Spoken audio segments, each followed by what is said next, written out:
За сайн байна уу.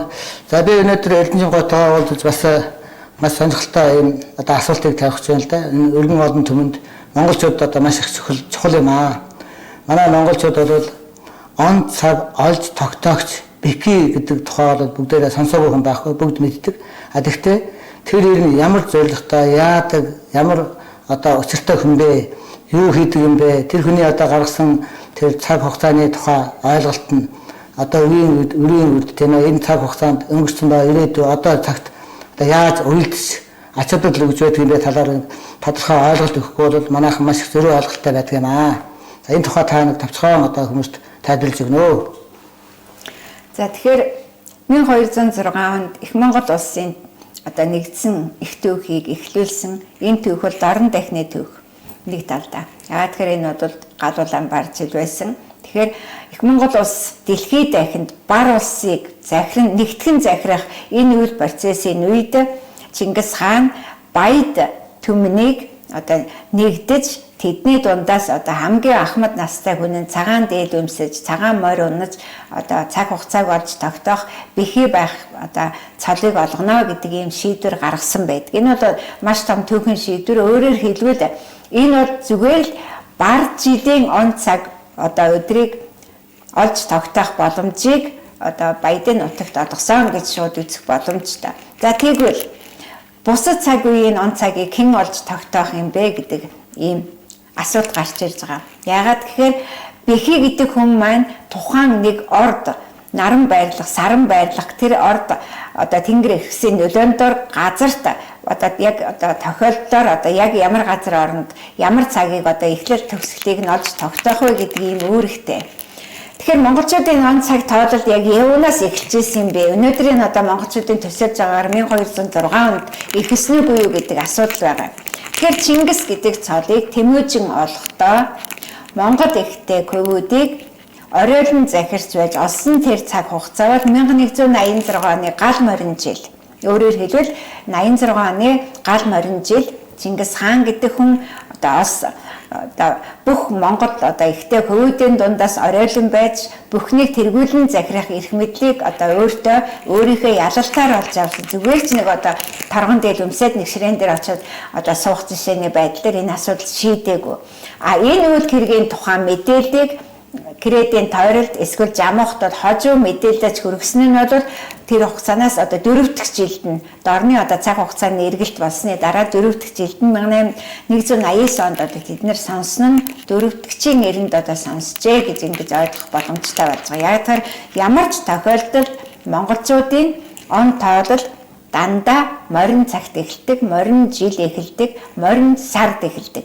Тэгэхээр морин сар гэдэг бол хизээ тохиодог юм бэ гэдгийг шууд ойлгох юм бол дорны бэлгийн сарны тооллын морин сар яг одоо явагдаж байна. Өөрөөр хэлбэл одоо бүрт хатна Тэмүжин 2 жамуухаас одоо салж нүүж байгаа тэр дорны бэлгийн одоо сарны тооллын тэргэл улаан өдөр энэ өдөр болвол одоо дорны бэлгийн сарны тооллын календрын могоо сард салсан. Өөрөөр хэлбэл тэд нэр одоо яг л одоо алтан мөнгөн загсны оронд байгаа мэт ийм төр төрхтэй одоо тийм орон зайд салсан. Гэхдээ бол жамуух алхуу бул руу бүрт хатанд Тэмүжин 2 эрэхэд бул руу явж салах энэ үед тохиолдсон.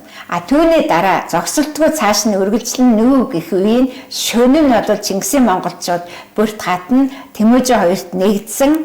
Түүний дараад нь одоо морин сард өөрөөр хэлбэл бүрт хатанд түүний одоо хот ургийн удам ойрдуудад нэгдэх ажиллагаа хийгдсэн нь зуны наран тэнцлийн өмнөх морин сар юм дорны нонтоолд яа.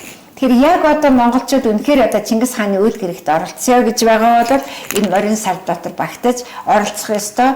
Яг одоо бидний үзэж байгаагаар энэ сарын 16-нд битүүн тохион Күнүүгийн наран сарны онтооллын 17-нд шинийн нэгэн болох яг энэ онцтыг аль нэгэнд нь багтаж Чингисийн монголчууд Чингис хааны үйл хэрэгт нэгдэх ийм боломж байгаа юм.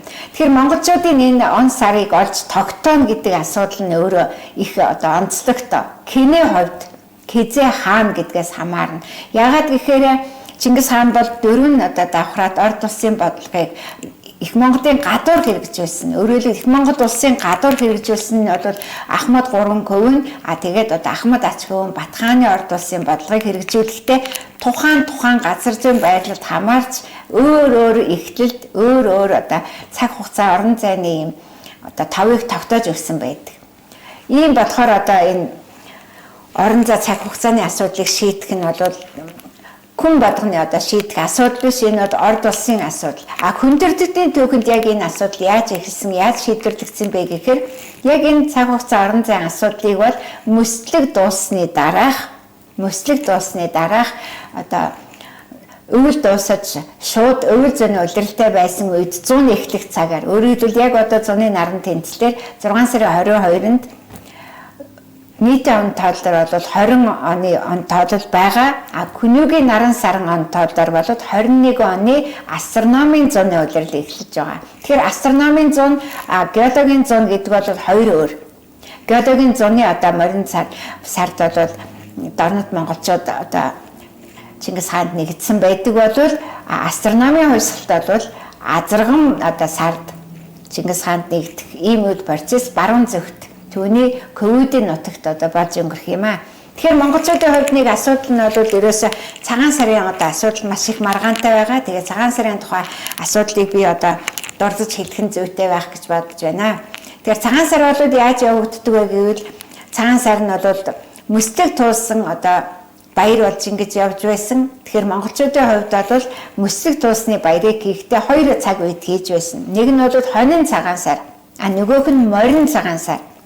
Хонин цагаан сарыг бол хаврын наран тэнцлэр намар хаврын баг хүрдний орон зайд хийдэг. Морин цагаан сарыг нь бол азарган гүү сар буюу зуны наран тэнцлэр хийдэг ийм 2 онцлогтой. Баярлалаа.